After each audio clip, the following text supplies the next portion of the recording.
Thank you, Senator Kane. Senator Fischer, please.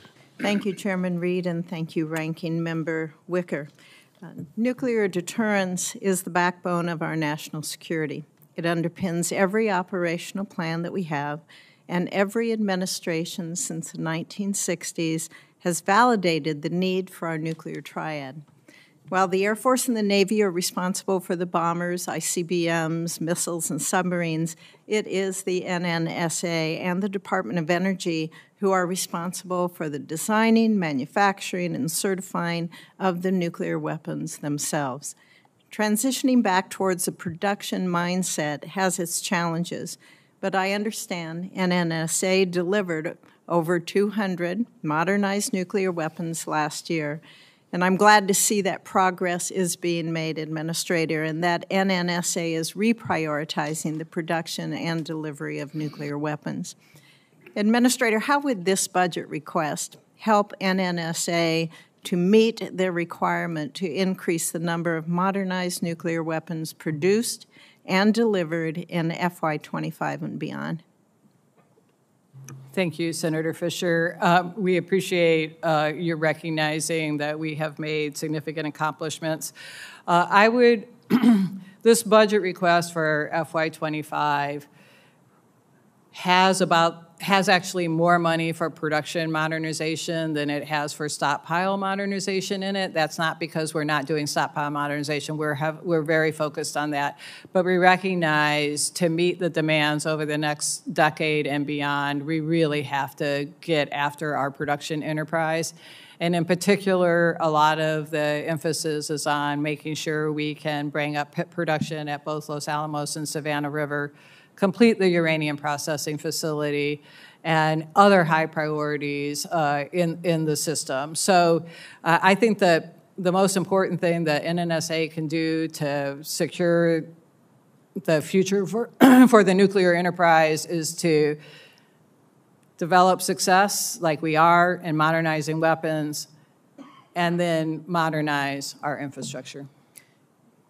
When we visited before this hearing, we talked about balancing those 7 modernization programs and how we really can't afford any further delays on any of those. To avoid similar boom and bust cycles in the future, we have to have that groundwork laid now, the foundation laid now. Can you tell me how NNSA is working with STRATCOM to assess future threats in the late 2030s and beyond to be able to identify the likely requirements for future nuclear weapons programs? Yes, Senator, thank you.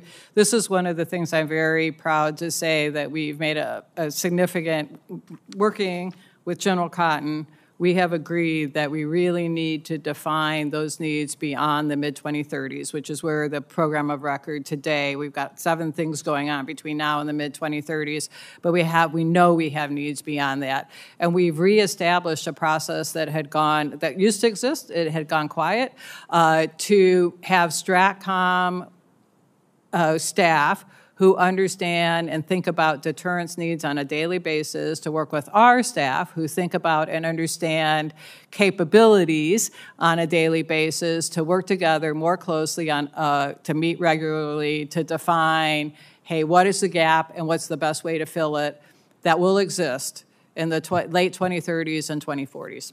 You know, I've really appreciated our discussions on how we can accelerate the delivery of SLCM. And I've appreciated that you have that request in the unfunded priority list for $70 million for SLCM. I think that does demonstrate a really clear commitment to meeting the requirements that are now set in law. Administrator, can you provide us with an update on how the NNSA is moving forward with the development of the warhead? Yes.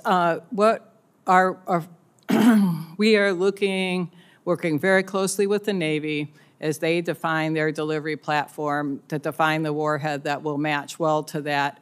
Our objective, because we're trying to do this in in the program of record, we're trying to, squeeze it between some programs that we are already working on, is to find the most effective and simplest way that won't disrupt the rest of the program of record to meet the requirements for SLCM-in. So we're looking at the W80-4, as was in the authorizing language. We're also looking at other options that might, we don't know yet, be simpler to do in terms of disrupting our current production flow. Thank you. Thank you, Mr. Chairman. Thank you very much, Senator.